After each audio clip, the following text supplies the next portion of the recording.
বৌমা শাশুড়ির এই ঝগড়ার প্রধান কারণ হচ্ছে জেনারেশন গ্যাপ, ঠিক কিনা? শাশুড়ি এক জেনারেশনের আর বৌমা আরেক জেনারেশনের। শাশুড়ি ভাবে একরকম, বৌমা ভাবে আরেক রকম। শাশুড়ি চায় বউর উপর খবরদারি করতে, বউ চায় শাশুড়ির উপর খবরদারি করতে। এই ডমিনেটিং এর কারণে কিলাকিলি আছে না নাই? আহা, এটা ঠিক না। আমার শাশুড়ি মায়েরা যারা আছেন, প্রথমে শাশুড়ি দিয়ে শুরু করি। আমার মাইকের আওয়াজ যে ঘরগুলোতে যায়, আমার শাশুড়ি মাদেরকে বলবো, বউদের উপর অত্যাচার করবেন না। ছেলেরে প্রশ্ন করে, তোর কাছে তোর বউ বড় না আমি বড়? আছে না নাই? এটা একটা প্রশ্ন হইল। তোর বউ বড় না আমি বড়? দুইজনেই বড়। তো এক ছেলে সুন্দর উত্তর দিছে, আমার কাছে ভালো লাগছে উত্তরটা শুনে। এক মা প্রশ্ন করছে, তোরে এতদিন আমি লালন পালন করে বড় করলাম, জীবন যৌবন তোর জন্য শেষ করলাম, আজকে বউ পাইয়া বউ তোর আপন হয়ে গেল?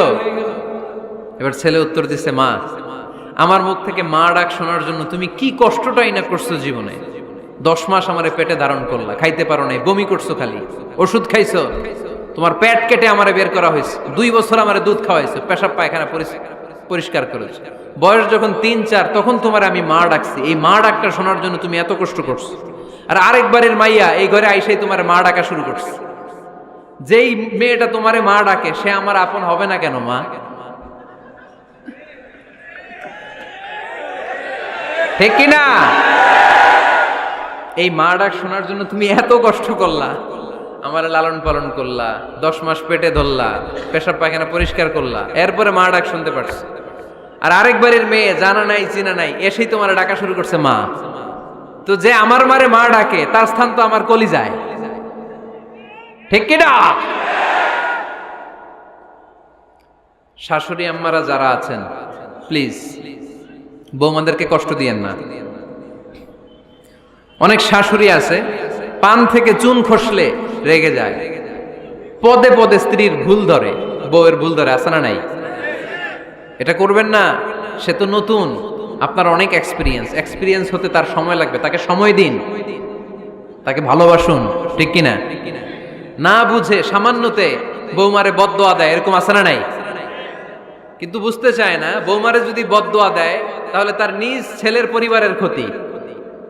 পেটে ধরা যে ছেলে, ছেলের পরিবারের কিন্তু ক্ষতি, তার আপন নাতি নাতনিদেরই ক্ষতি। আওয়াজ করে বলেন ঠিক কিনা? বৌমাকে বদদোয়া দিয়েন না। বৌমাকে নিজের মেয়ের মতো দেখবেন। সমাধান আমি দিচ্ছি, কেমন দেখতে হবে? নিজের মেয়ের মতো। নিজের মেয়ে সকালে ঘুম থেকে ওঠে 11টা, ওইটা সমস্যা নাই। বৌমা কেন উঠলো না, ওইখানেই ঝামেলা, আছে না নাই? মেহেরবানি করে আপনার বৌমাকে আপনার নিজের মেয়ের মতো দেখেন। নিজের মেয়েরে যেমনি আদর করেন তাকেও অমনি আদর করেন। আপনার বৌমারে যদি আপনি কষ্ট দেন, মনে রাখবেন আপনার নিজের মেয়েটাও আরেকবারের বউ হয়ে কয়েকদিন পরে যাবে। আপনি যা যা করবেন আপনার মেয়েকেও তারা ওই রকম কষ্ট দিয়ে বাড়িতে ফিরিয়ে দিবে। চিল্লায় বলেন ঠিক কিনা? খবরদার, টিট ফর ট্যাট। ইট্টি মারলে পাটকেলটি খেতে হয়। এজন্য শাশুড়ি আম্মা জানারা যারা আছেন, বৌমার সাথে খারাপ আচরণ করবেন না মেহেরবানি করে। তাকে আপনি কষ্ট দিলে আপনার নিজের মেয়েটাও আরেক বাড়ির বৌমা হবে, সেও ওই বাড়িতে এই কষ্টগুলো ভোগ করবে। এগুলো যখন আপনি শুনবেন তখন আপনার চোখ দিয়ে পানি পড়বে কি পড়বে না? পড়বে। এবার আসেন বৌমার কথা বলি। বৌমা যারা আছেন মেহেরবানি করে, বৌমা যারা আছেন মেহেরবানি করে আপনার শাশুড়ি আম্মাকে নিজের মায়ের জায়গায় রাখবেন। আপনার বাড়ি ছেড়ে নতুন বাড়িতে আসছেন, তো এটাই তো আপনার বাড়ি। আপনার মা রেখে দিয়ে নতুন মা পাইছেন, এটাই তো আপনার মা।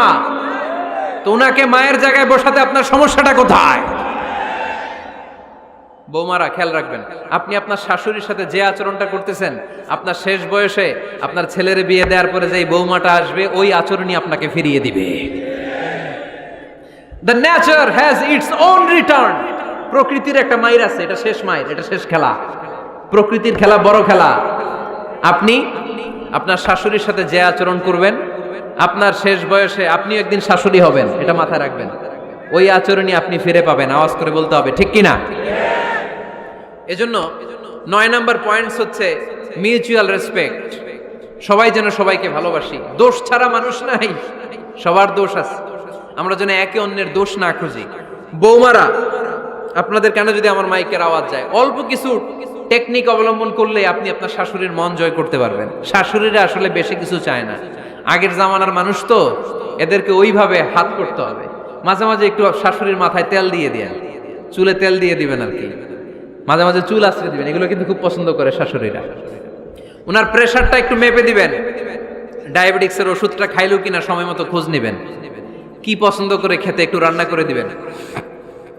যেই বক্তার ওয়াজ শুনতে পছন্দ করে ওই বক্তার ওয়াজগুলো ডাউনলোড করে শাশুড়ি আম্মাকে দিবেন, ইসলামী বই দিবেন। দেখবেন বয়স্ক নারীরা মাহফিল যেতে খুব পছন্দ করে, ওয়াজ শুনতে খুব পছন্দ করে, নবীদের কাহিনীগুলো শুনতে পছন্দ করে। বসায় বসে একটু কাহিনীগুলো শোনাবেন। বাইরে বেরোলে জিজ্ঞেস করেন, আম্মা আপনার কিছু লাগবে কিনা। আর একটা টিপস আছে, চুল যখন আশ্রাবেন আর শাশুড়ির মাথায় যখন তেল দিয়ে দিবেন, তখন অতীতের কথা জিজ্ঞেস করেন, দেখবেন অতীতের স্মৃতিতে হারিয়ে গিয়েছে আপনার শাশুড়ি। কি জিজ্ঞেস করবেন জানেন? জিজ্ঞেস করবেন, আম্মা জান, মুক্তিযুদ্ধের সময় আপনার বয়স কত ছিল? ওই সময় মুক্তিযুদ্ধের সময় আপনাদের এলাকায় কি কি হয়েছিল মা? আরেকটা প্রশ্ন করবেন, মা বিয়ের সময় আপনি কেমন ছিলেন? ওই দিন দেখবেন বুড়ি আর বুড়ি নাই, জুয়ান হয়ে গেছে। ওই দিন বলবে, মা আমি অনেক সুন্দরী ছিলাম, আমার মাথায় অনেক চুল ছিল, আজকে নাই। আমগো গ্রামে আমার সাথে সুন্দরী মাইয়া ছিল না। অতীতের স্মৃতিতে, স্মৃতি হাতরাতে হাতরাতে তিনি হারিয়ে যাবেন। জিজ্ঞেস করবেন যে, মা শীতকালে আপনাদের দেশে কি পিঠা বানাতেন আপনি যখন ছোট ছিলেন, আপনার বাপ চাচারা কি করতো? এগুলো জিজ্ঞেস করলে উনি স্মৃতির পাতা হাতরাতে হাতরাতে চোখ দিয়ে দাঁড় দাঁড় করে ওনার পানি ঝরতে শুরু করবে। আপনার জায়গায়, ওনার হৃদয়ের মনি কোঠায় এমন জায়গায় পৌঁছবে, আপনার ছাড়া উনি কিছুই বুঝবে না। বৌমারা, এই অল্প কিছু টিপস অবলম্বন করে আপনারা আপনাদের শাশুড়ির মনকে জয় করতে পারেন।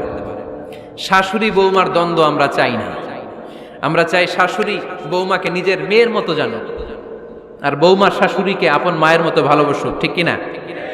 এই মিউচুয়াল রেসপেক্টই পারে শাশুড়ি বৌমার দ্বন্দ্বকে দূর করতে, আর ঘরটারে শান্তি টুকরা বানাতে। আওয়াজ করে বলেন ঠিক কিনা? কয়টা গেল? আর আছে কয়টা? দোয়া করবেন একে অপরের জন্য। দোয়া, সাইয়েদনা ইব্রাহিম ফ্যামিলির জন্য দোয়া করতেন, রব্বি জাআলনি মুকিমাস সালাতি ওয়া মিন যুররিয়াতি রব্বানা ওয়া তাকাব্বাল দুআ। ও আল্লাহ, আপনি আমার নামাজ কায়েমকারী বানান, আমার কলিজার টুকরা সন্তান ইসমাইলকেও নামাজ কায়েমকারী বানান, আমার দোয়াটা আপনার দরবারে আপনি কবুল করে নেন। সুবহানাল্লাহ পড়েন। রব্বানা ইন্নী আসকানতু মিন যুররিয়াতি বিওয়াদিন গায়রি যী যারইন ইনদা বাইতিকাল মুহাররাম। ও আল্লাহ, আমার সন্তান সন্ততি, আমার ফ্যামিলিকে ধুধু মরুপ্রান্তর এই উপত্যকার মধ্যে তোমার কাবা ঘরের সামনে রেখে গেলাম, তাদেরকে তুমি নামাজ কায়েমকারী বানিয়ে দিও। গোটা বিশ্বের সব মানুষের অন্তর আমার ফ্যামিলির দিকে আল্লাহ তুমি ঝুঁকিয়ে দিও। ওয়ারযুকহুম মিনাস সামারাত, ফলমূল দিয়ে আল্লাহ তুমি তাদেরকে রিজিকের ব্যবস্থা করে দিও। তার মানে সব নবীরা তাদের পরিবারের সদস্যদের জন্য দোয়া করতেন কি করতেন না? আবার কোরআন আমাদেরকে শিখালো, রব্বানা হাব লানা মিন আজওয়াজিনা ওয়া মিন যুররিয়াতিনা কুররাতা আ'য়ুন ওয়াজআলনা লিল মুত্তাকিনা ইমামা। ও আল্লাহ, এমন নেককার সন্তান, এমন নেককার স্ত্রী আপনি আমাকে দান করেন, যাদের দিকে তাকালে আমার চোখ দুইটা ঠান্ডা হয়ে যায়।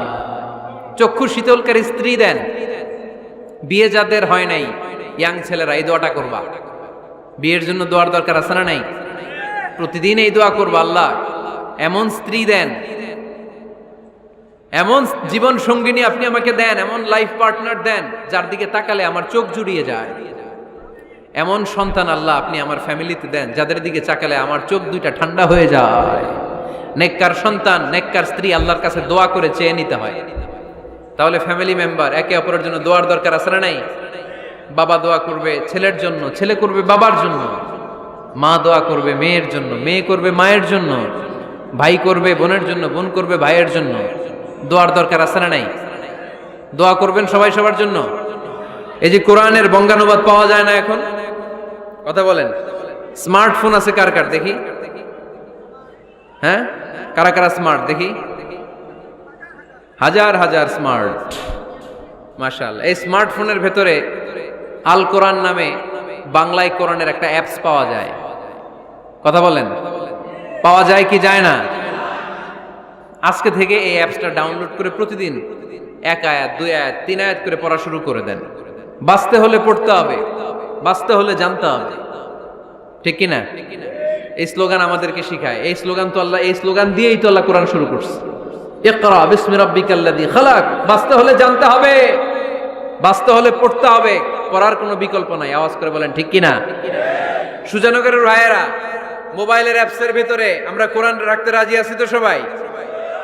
হাদিসের অ্যাপস ডাউনলোড করতে রাজি আছি তো? বাস রাজি আছি, ডাউনলোড করে রাইখা দেবো, আর কেউ পড়বো না নাকি?